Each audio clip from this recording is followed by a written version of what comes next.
Welcome to Building the Future. I'm your host, Kevin Horick. You can check out new episodes of the show every Tuesday and Thursday at 2 p.m. If you missed an episode or want to get more information about the show, please visit buildingthefutureshow.com.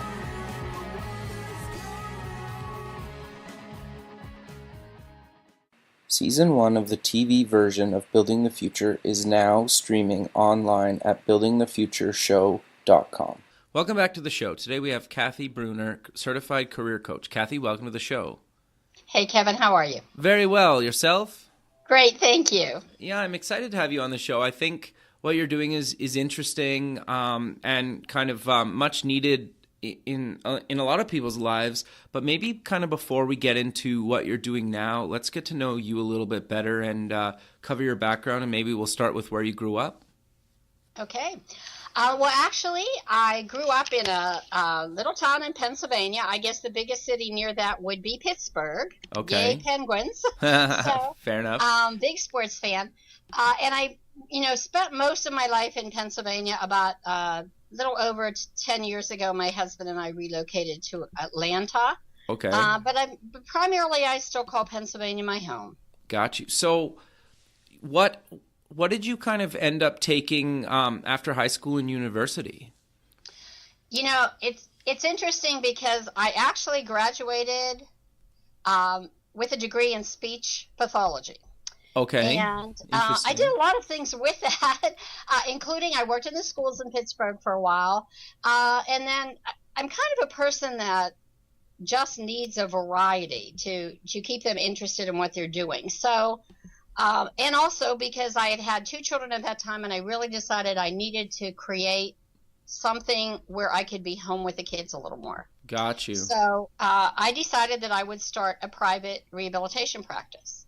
Okay. And, initially I was a very foolish entrepreneur. And what I mean by that is I started my practice because I wanted more time to spend home with my family.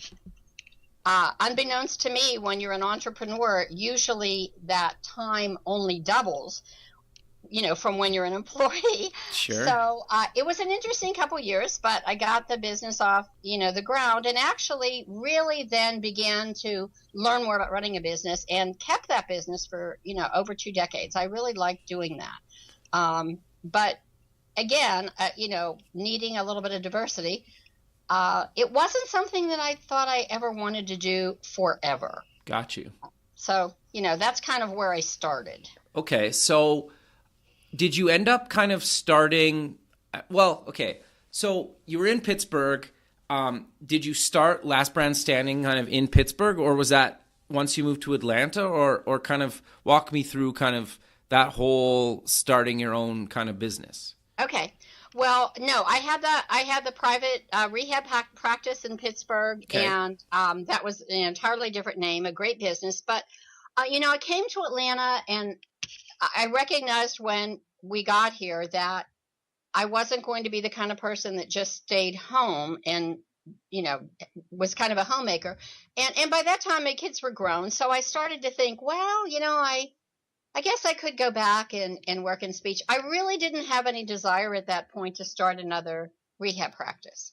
And I went to work initially for a company that did speech therapy, and they wanted me to become a partner. And I guess I was sort of like my, maybe my aha moment there. But I really had an epiphany, I think, when I was working for them. And it's, my epiphany became kind of the thing that propelled me to do something else. And one of the things I thought about was it's always been for me about really loving what you do. And at that point, I didn't really feel that I loved what I did anymore.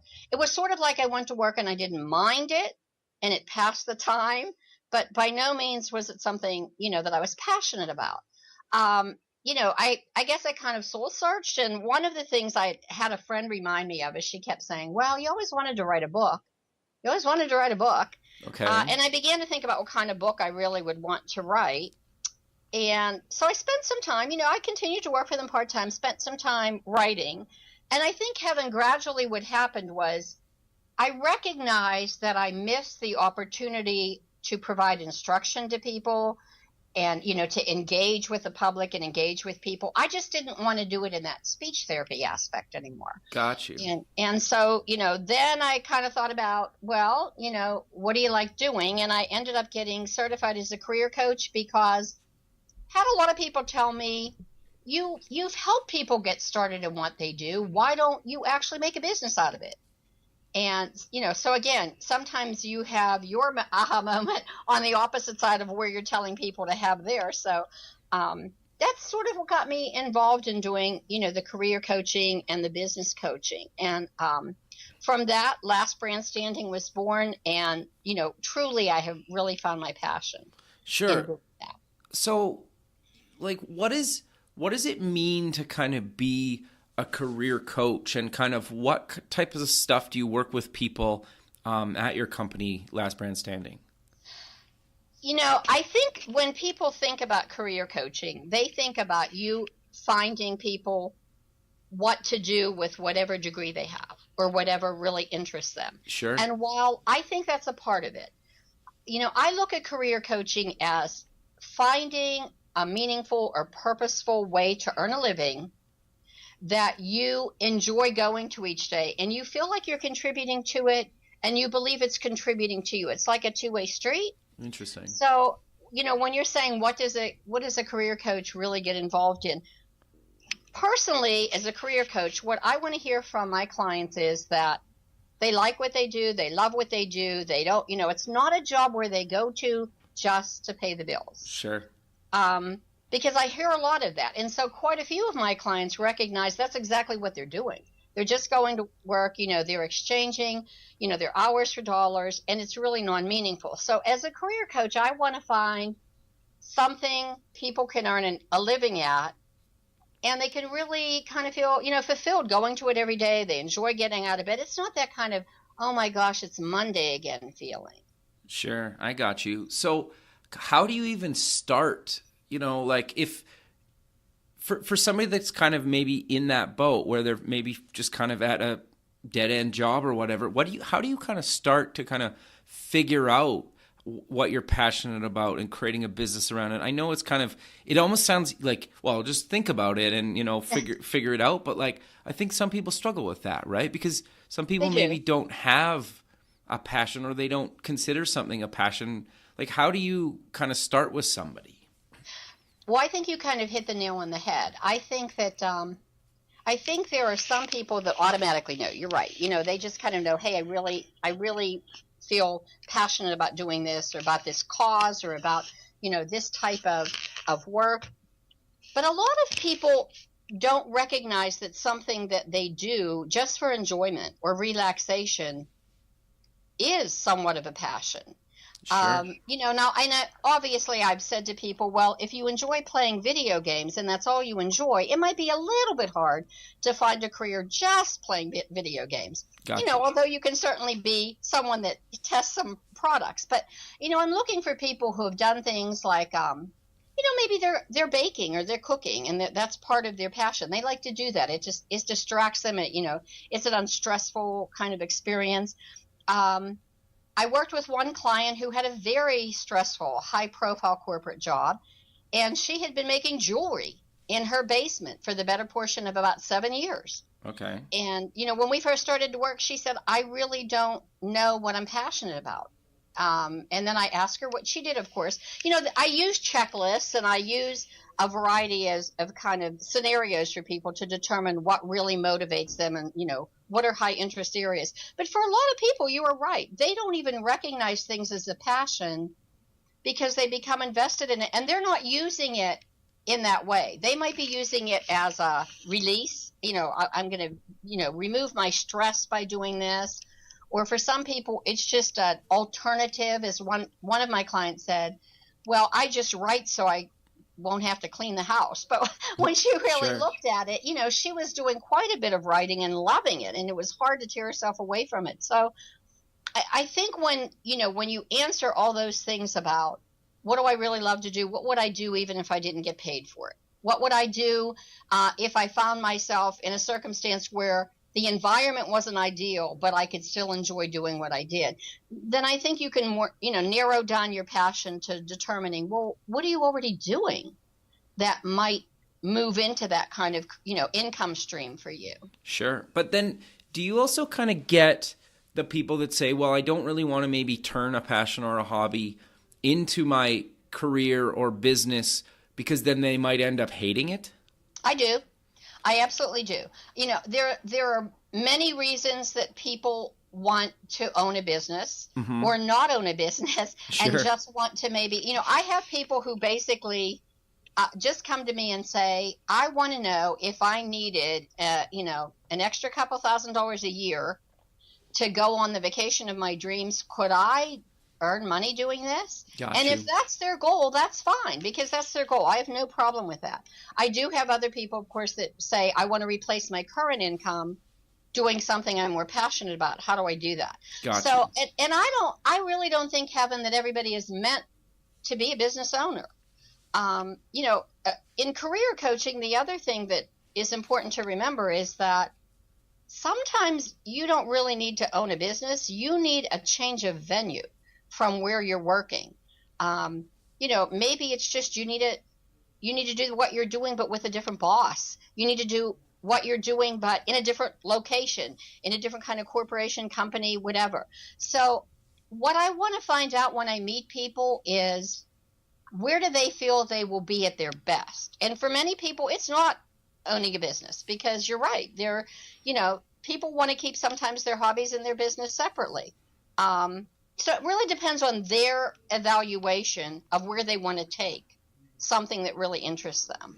Sure. No, okay. No, that makes a lot of sense. And I think it's interesting because I also think then there's people that almost fall into careers, right? Where maybe they don't realize it's a career. And to be honest, I would kind of put myself in that boat. And so it's interesting when, I've had friends where they've struggled for a number of years even to find their first career, never mind kind of once they're in a career and they're making decent money or good money or whatnot, where they want to, they're almost like scared to maybe make another big career change, right?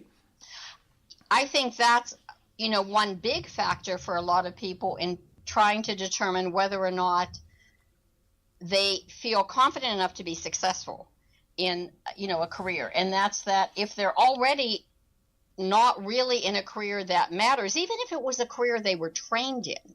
And that's where the big, question mark becomes in, is sort of saying, okay, I thought I was going to enjoy being a history teacher, or I thought I was really going to enjoy being an attorney, but now I've spent all that money and I'm finding out this is probably not a great career match for me. And there are really more people than that feel that way. But what you said about falling into a career, I think a lot of times when people go back and trace more the kind of skills that help them feel as though they were contributing. What was tapped into that made them feel as though they had a little bit of control over their work environment. When they can identify those kind of skills that they had and those situations that let them, really enhance those skills, you can kind of put together the kinds of careers where they might be able to optimize that particular skill. Got you. Okay, so maybe let's kind of cover what Finding Your Fire, your book is about. Okay.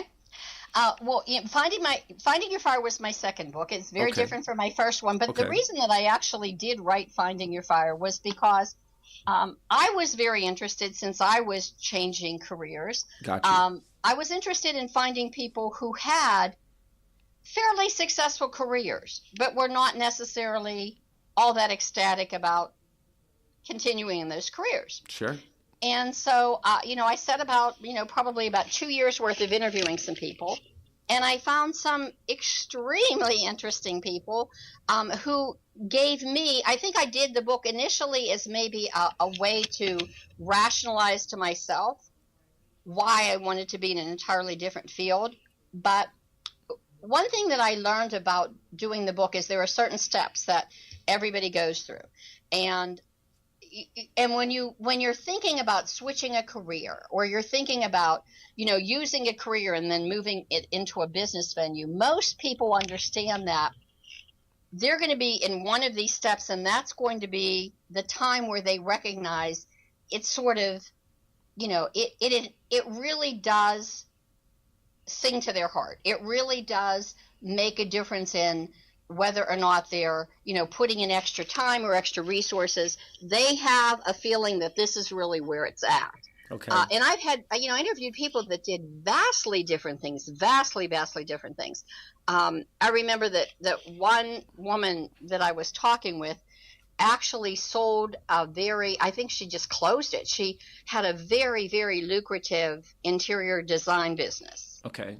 And she was approached by someone one day who saw one of her designs, and they asked her whether she was interested or not in possibly just kind of revamping a room in a woman's prison. And Okay. she kind of poo-pooed the idea initially, and she said, well, I really don't know if that's for me. I mean, that's nothing I've ever done. I never thought about it. And then what happened was she decided to go and see the prison. And once she did that, she said all the pieces fell into place. She began to think about, how could anybody live in a place that was so dreary? And if all it's going to take is some paint, what difference will it make? And she did that, and then she saw the reactions of some of the women inmates. Sure. And from that point on, she decided that was her calling, and that was what she was meant to do. And she now has an entirely different business where what she does is go in and literally she gets funding and she gets grants, and she goes in and she's trained an entire staff of people. Their job is to go in and create beautiful places for women and children in shelters or in prisons where they're going to have to be, with a family or raising a family or visiting with their family. She's totally thrilled. And she said, I remember standing in a supermarket thinking, how will my own family survive if I do this? But again, she was one of those people that when it feels like this is what I meant to do, it just all becomes, then this is what I'm going to do. And I heard that statement again and again from people. And as I said, at least she was a little bit in her area when she was talking about design and redecorating. But the people that I talked with, I was just amazed at how some people just kind of fell upon their careers. And from that, what I wanted to do is I wanted to give some, share some insight with people on, if they're going through a similar experience, what they can look for and how to step-by-step determine if what you want to do really is a passion that you could probably turn into, either a business or a new career and actually enjoy going to work again. Sure. No, I think that's really interesting. And I think that's kind of, at least like I can only speak from, my own experience. And it sounds like you've heard it from many people, but you almost just like follow your heart, right? Or your gut, and you basically just say like, well, this feels right, and I think you just got to go for it. Right. And I think some people are just scared to do that though. Or have you found that? I have found that a lot of times, and I'm not going to tell you that I wasn't one of those people because, Sure. It was similar for me as, am I going to leave a predictable income and start something where I'm going to have to build it into a predictable income? Having done that once before, obviously it was a little easier for me. But everybody, I think, taking that leap of faith is hard, and some people are more frightened than others. Sure. What I think you said about, going with your gut or your heart. A lot of people poo-poo that idea of, do what you love and the money will follow. But for many people, the time they put in and the energy they put in, the money, the resources they put in is really not even something they consider when they look towards what going to a work or a job or a business is going to be like if they enjoy it every day. They can see the silver lining in what they're giving up and what they, for many people when they're doing this, they're juggling a full-time job and trying to build a business, or a full-time job and trying to get the skills to go into another career. So, they're certainly putting in their time and their efforts. But I think for a lot of those people, no matter what fear they have, they come to a point where that fear is secondary to knowing that looking at staying in a job they dislike is far more disappointing to them, far more unacceptable to them. And then their choice is, well, you know what? I don't care what it takes. I'm just going to take the leap. Sure. And I also think, too, in certain cases, you don't necessarily have to quit your full-time job, but you can start kind of slowly building something up on the side, right? Just based on kind of your comfort level and what you're trying to do. And like to your point earlier, if you have a lady that, like a jewelry business or something, right? You maybe Right. just have to put in a little bit more effort throughout the week or months, and maybe you grow it to a point where you're paying your bills or whatever that thing is for you, right? Or you save up enough money and you say, well, I have a year or 6 months worth of, savings that I can live on, and then you quit full time, right? Like, Absolutely. I would never recommend to any of my clients that they simply quit a job they have. Because even if they feel that something they're looking forward to doing is going to be their, panacea, and that's really what they want to do, I often tell them, it's sort of like saying, well, I'm going to learn how to swim by just jumping in the pool. I don't really need to have any accessories. I don't need to, learn how to hold my breath or learn with any floaties or anything like that. I'll just take a chance and hope that just because I'm jumped in the water, I can get across the pool. sure. And for many people, I tell them, that's just going to add stress and anxiety to what you want. So I really do encourage my people to work out they work at a plan, and they determine what their business has to get to or what their career goals have to get to before they feel like it's the right time to take a leap and just do that. Sure. No, that makes sense. I guess it's kind of like anything important in your life. You should probably plan it out a little bit instead of just kind of diving headfirst in, right? Especially if you're in a career and you're making good money. Maybe if you're younger and you're still living at home with your parents or somebody, then you can maybe do that a little bit sooner. I think there are some advantages if you don't have the bills, Sure. if you don't have quite the expenses. But, it's sort of like having a baby.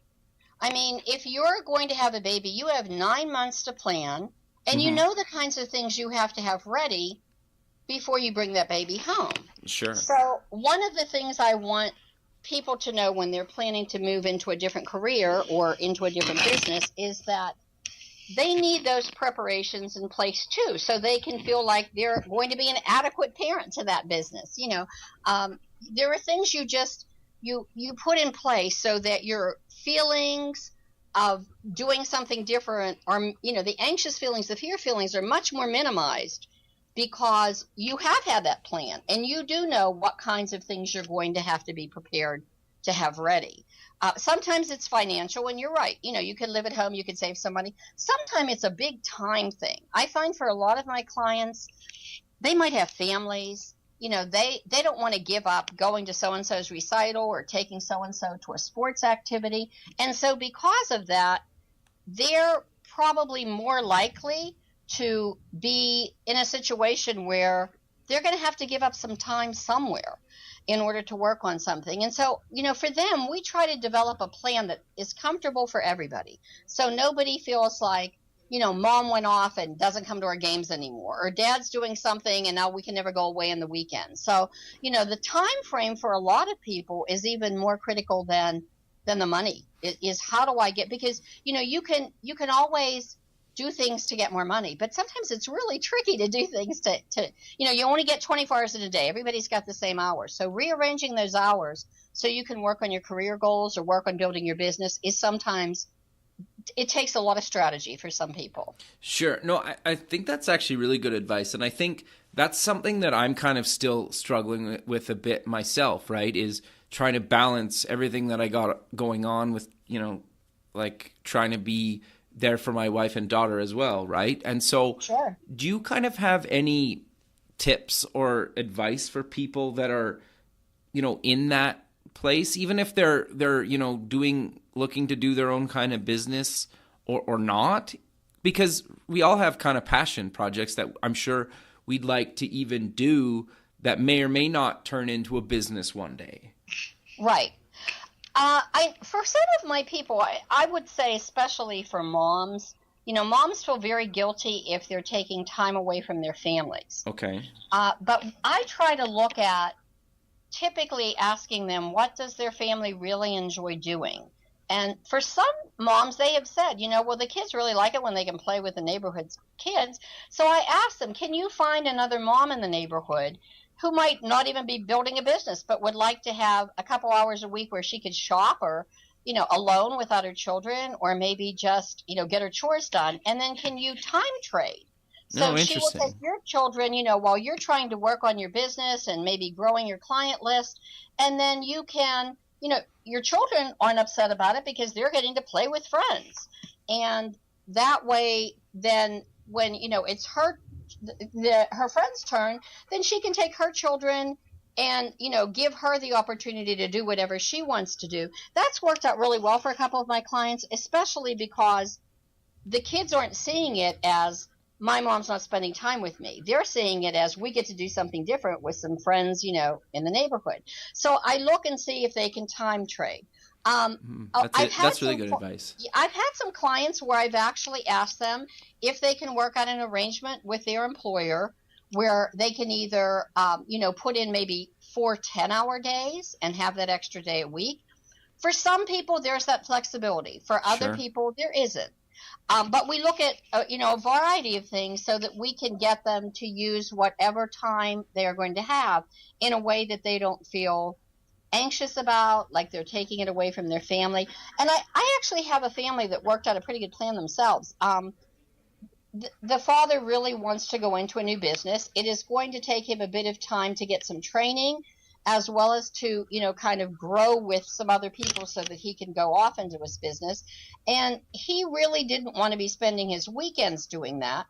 But I thought he did something pretty clever. He took one child. They have 3 children. He took one child and said each child, he asked them to, might find 5 things they like to do, and they put it in kind of like a little box, and they pulled it out. And if one of the things was, well, his son wanted to go to a baseball game, then what he did is he marked on the calendar, listen, here's when we're going to go to the baseball game. I've already bought you tickets and whatever.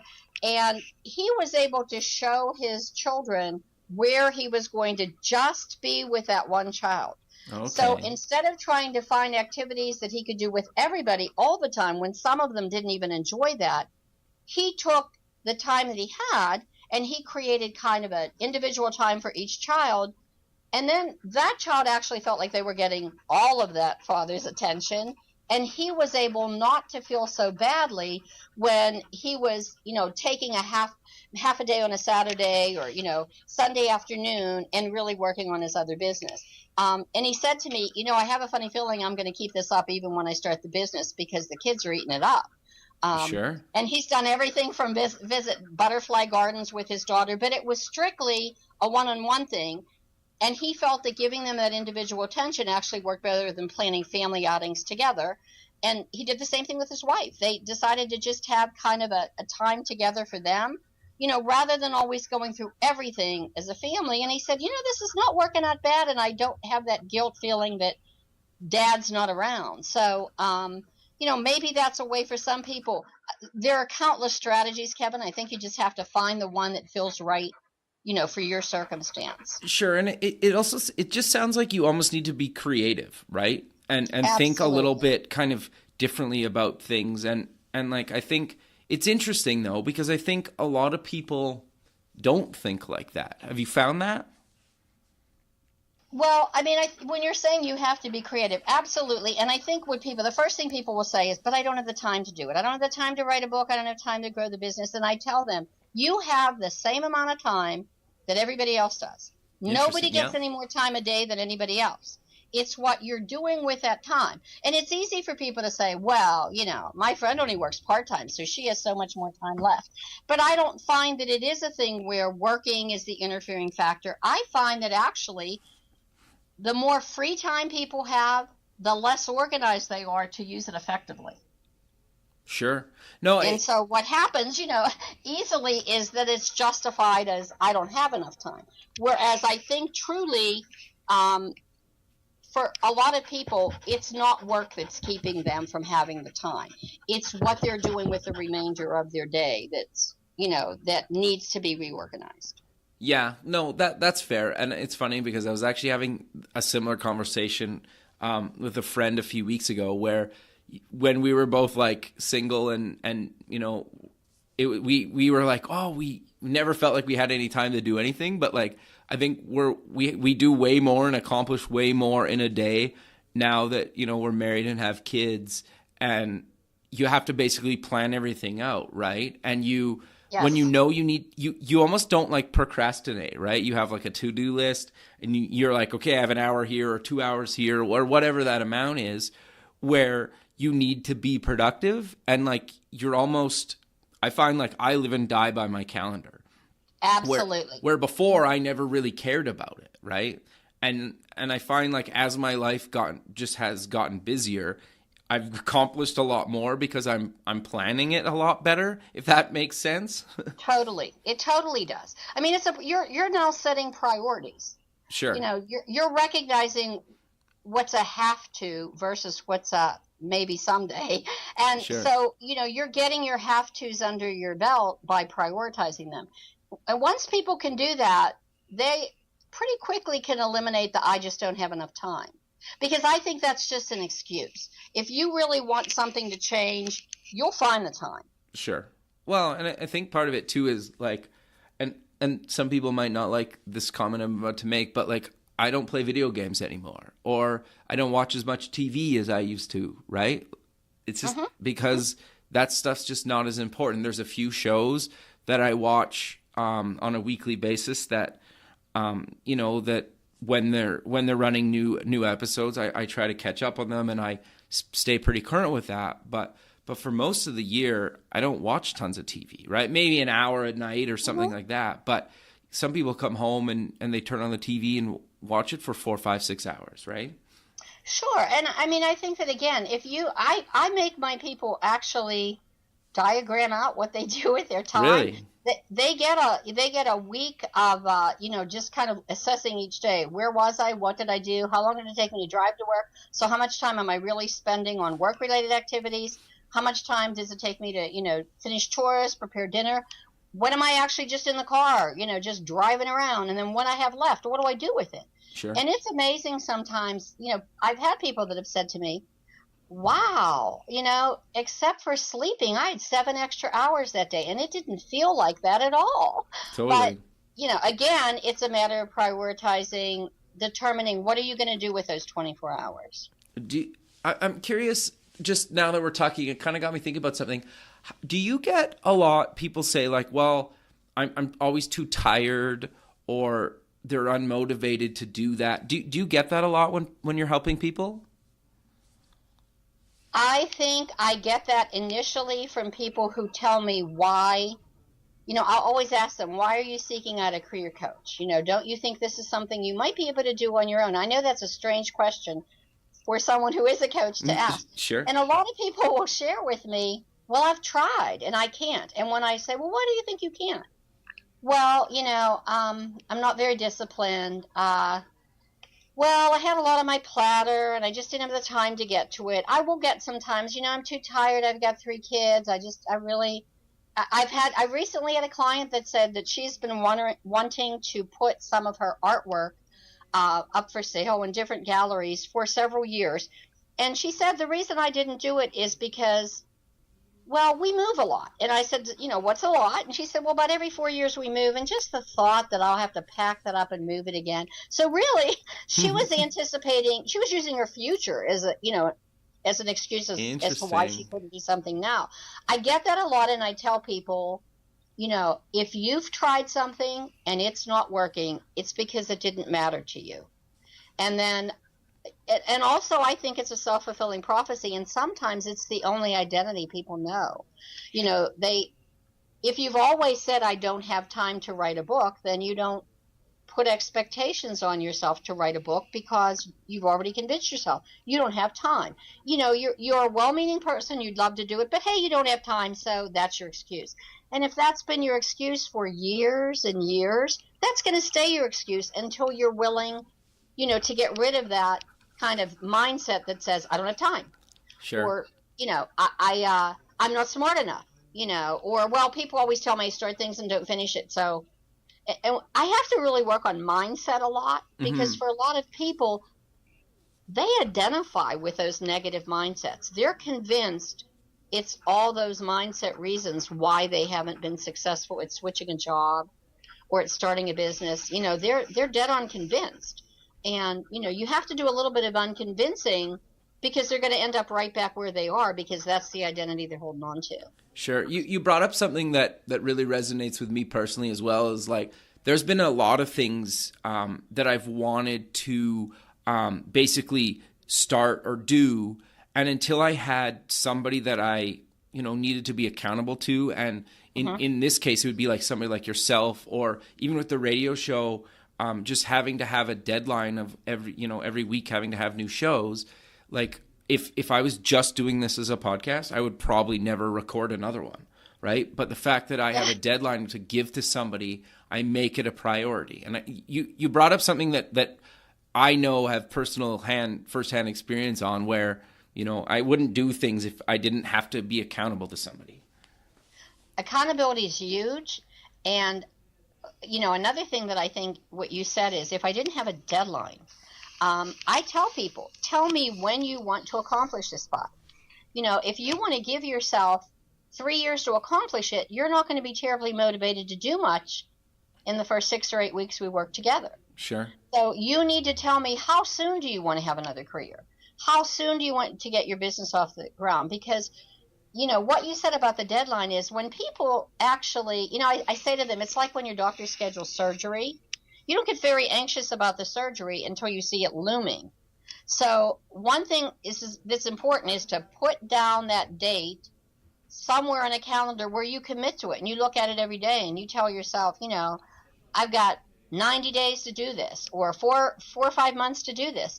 Then I think that deadline's crucial. I agree with you that I think sometimes you just have to get to a point where you're recognizing that someone else besides yourself has to say, did you get it done? Why didn't you get it done if you didn't get it done? And then hold you responsible for either saying that's just an excuse, or, hey, that was a major event that, you didn't plan for. So we're going to be able to allow for the fact that that kind of interfered with your plans. But, that is the first and probably biggest hurdle to getting anybody to where they want to go, is that accountability and deadline stuff. Sure. Well, and it also sounds, just talking with you about this stuff, it also sounds like one of the biggest things is almost understanding the motivation or the personality type that you are, right? Because maybe I'm sure some of your clients are totally fine with, not having to be accountable to some people or somebody. But like for somebody like myself, I need that or nothing gets done, right? And so knowing that about myself is maybe the first step, I think, or figuring out what you need to at least set yourself up for success, right? Where if you don't figure those things out at the beginning or early on in the process, when you're kind of looking for a plan B, or, creating your business or whatever you're looking for, if you don't learn that about yourself, then, you might be setting yourself up for failure as well. Right. Well, that, as I said, that's kind of, I think, the mindset issue, is if you don't understand what it is about yourself that continues to promote the very thing you don't want to have anymore, then yes, you're just going to keep promoting it. You have to get to the point where you recognize, this is sort of my Achilles heel, and this is where I really need to work the best. Got you. Okay. No, that's interesting. So I'm kind of curious though. So somebody comes to you, how long do you kind of traditionally work with them, or does it really depend on kind of what they're looking to do? It depends a little on what they're looking to do. I'd say typically if I have someone that's just looking to switch careers and just kind of wants some pointers as to, what type of career do you think I would be best in? Or, can you help me find a career where maybe my skills would mesh better than where they are now? It might be something where we're working together maybe somewhere between 6, 8, 10 weeks tops. Okay. What I'm doing is giving them activities and working with them to determine where their comfort point is and where, what they aren't comfortable with that they're willing to get comfortable with, and what they totally are not interested in having to do, so that we can kind of eliminate some, career in venues versus others.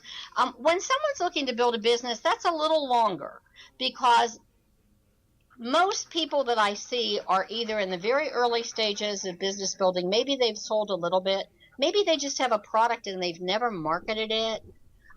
So what I'm trying to do is get them successful from the get-go. Got you. And I want to build a foundation where they understand the steps they're going to take regularly throughout, every part of their business. So whether it's their first product or their 10th, whether it's, a service they're just starting or one they've been at, for 10 years, they're going to be able to go back and look at that foundational step and see that system, so that they know everything they have to do to make that successful. So probably when they're starting a business, I have some self-guided programs they can do, but when I'm working with a client one-on-one in business starting, we're probably together for about, I would say, anywhere from 6 months to about a year. Okay. No, that makes a lot of sense. And I think too, just having kind of an outside eye like yourself, that really has, like, if you came into a business where maybe I'm a little bit stagnant, or I'm struggling a little bit to kind of maybe grow or gain a new kind of revenue stream or whatnot, having somebody like yourself come in and say, like, well, maybe this is why, or maybe we need to try this, right? Where you're almost like an objective third party, right? Right. Well, when I have business owners that come to me and say, my business hasn't been making the revenue I think it should, or, okay, yeah, I started this business and it was great, and then all of a sudden I just kind of flatline. Sure. What I want them to do is go back and see if they have those steps in place. Did they really identify who their market was? Is their message clear enough that their market knows what they have that's different than their competition? And for a lot of people, it's just, hang out a sign, put a couple ads in the paper and get a website. Sure. And that doesn't do it. You're right. Yeah. So, I'm trying to show people how a more consistent approach to finding the right market and to marketing to that right market and to having the clear message can really increase their bottom line of sales. And once we go through the things they need to do that, and sometimes it's a little tweak, but for a lot of people that are in business that have never really worked with a business coach, they can't figure out why they're not making money. I can't understand. I had this good product, everybody liked it, but why aren't I, attracting new clients? Why aren't I making more money? So that my goal is to show them the steps they need to do that.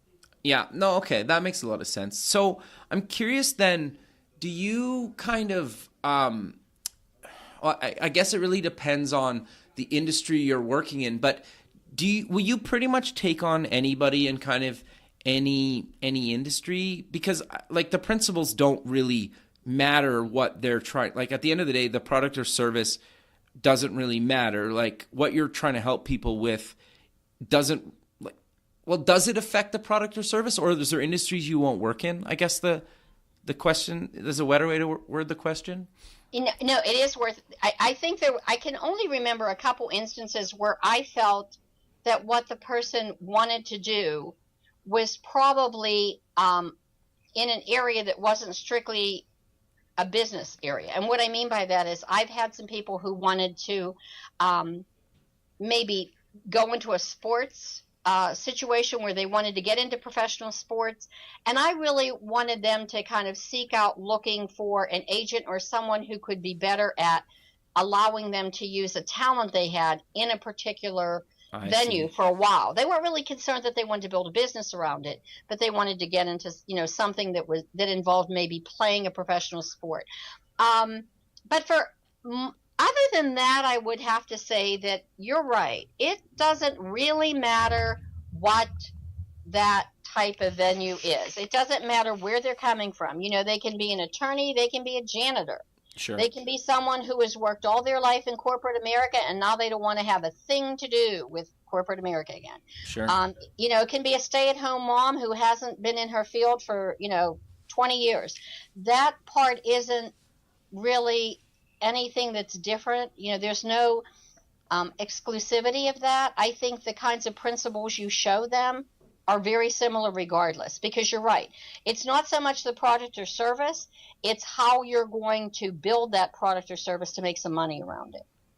Yeah, no, I think that's kind of what I've assumed, but you never know, right? But you're right. I think that's the thing that I think people struggle with a bit too, right? Is it's almost better to have somebody that in some cases maybe doesn't know your industry that well, because then they can kind of give you advice based on kind of just things they've seen successful and whatnot, right? Well, yeah, I think in any business, objectivity is really important. And even when I had, my first business, it sometimes would take a person outside of that business. As I said, That was kind of my learning experience as being an entrepreneur. I mean, I felt that it grew into a wonderful business, but I had some people that were objective that would, give some tips. Maybe this will work better. I had somebody that actually suggested one time, you're running yourself ragged. Maybe it's just better to go and have two offices where someone can stay at one office, you can be at another office. And I thought, gee, why didn't I think of that? So, even when you're an entrepreneur yourself, the objectivity of what other people see, again, we talked about it's like having a baby. Sure. When you're a parent, sometimes you can't see the things in your children that someone else who is not with those children day in and day out, it can be very apparent to them and you totally miss it. Sure. So I think that, again, that objectivity is, I hear this over and over again. Someone will say, I don't understand how I didn't think of that. Or, my goodness, that's a simple solution. But when you're in the thick of it, you have so much vested in that. It's very hard sometimes to sort out your personal feeling, your professional feeling, and then just the objectivity of, is this something that I even can consider working? It's really important to have somebody be objective about that. Sure. No, I think that makes a lot of sense. And I think the interesting thing, and I'm sure you've kind of noticed this as well, is I think at some point, and well, I guess I'm curious because I've been thinking about this too, is like, is it better or do you find people sometimes chase money over happiness, or it really depends on the person? I would have to honestly say I don't find people that do that. I have people that want to be successful, but a lot of the clients I'm working with have had careers where they've made really good money. Got you. They're just not happy with making very good money. Or they'll say things like, I have a lot of money but never time to use it, or I don't like what I had to do to use it. I feel like I've had to sell my soul. So I don't see that. I think they're coming to see me when they're ready to, go a different route. Not to say they don't want to make, have a successful business, because they really do. But what's really important is that they enjoy doing that. Sure. And if they make less money, then they're fine with that as long as it's enough to like live at a certain standard of living. Yeah, I mean, I think it's basically they want their lifestyle to have some joy in it again. They want it to have some balance. And for many people, they're employed and they're making a good salary, but the joy isn't there, the balance isn't there, and it does become, again, I dread Mondays, Sure. I'm going to work just to pay the bills. Well, who wants to do that for all of their life? I mean, most people have to work for a substantial portion of their life. So who wants to trade that anymore, No, I think that's really good advice.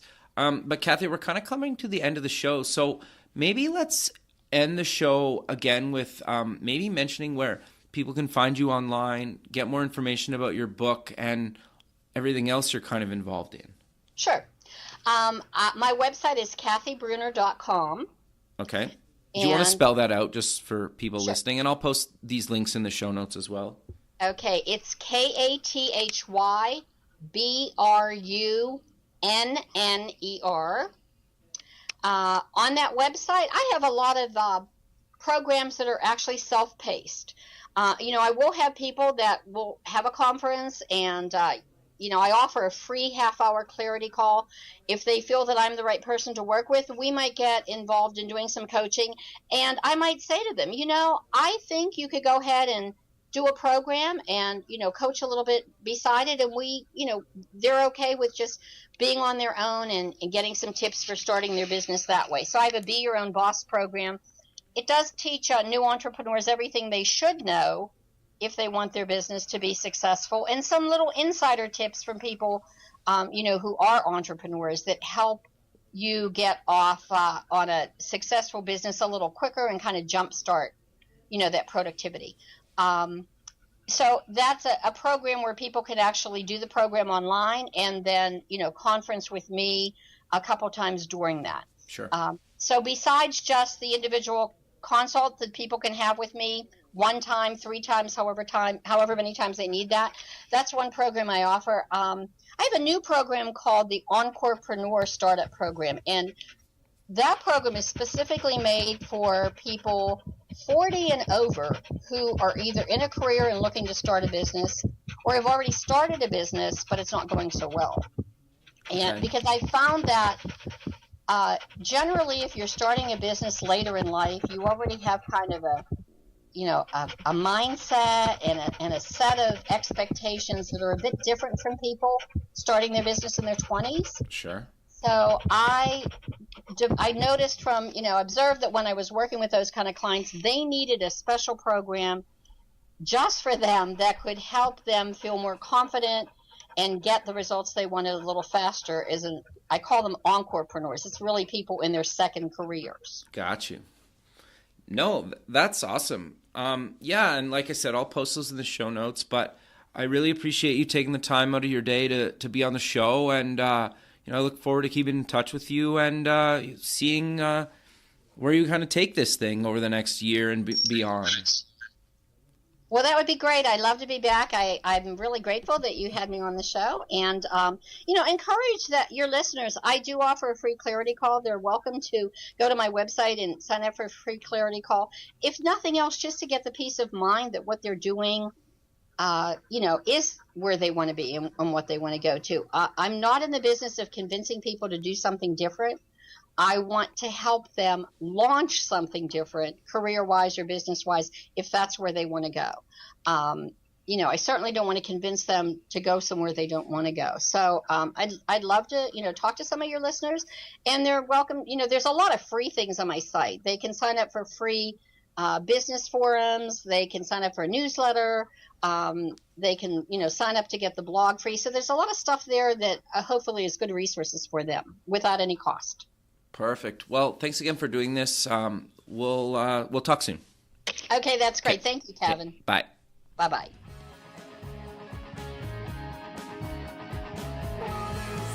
Thanks for listening. The music for the show is done by Electric Mantra. You can check them out at electricmantra.com and keep building the future.